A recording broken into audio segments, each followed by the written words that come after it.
So within the course, we can actually edit the general settings.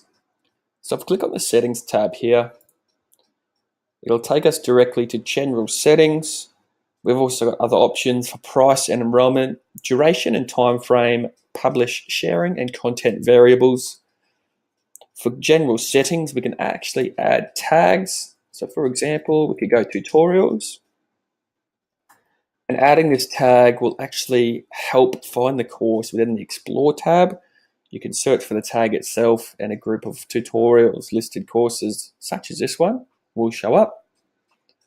Further on, we can disable or enable course discussion, edit the course authors, and actually specify course assessors.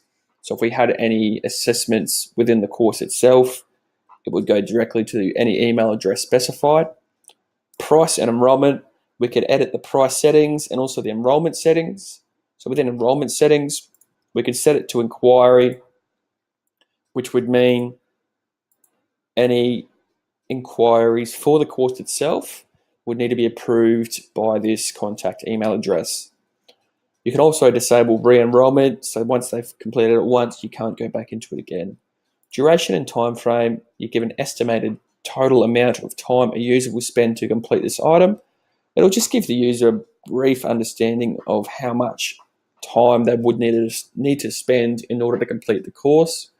So suggested completion is also another option there for you. Publish and sharing, here you can unpublish the course and that will hide it completely from the Explore tab. So no one can actually enroll in it or see the course itself until you do hit that publish course button. And you can also publish the course as a SCORM. And you've also got the option for content variables here.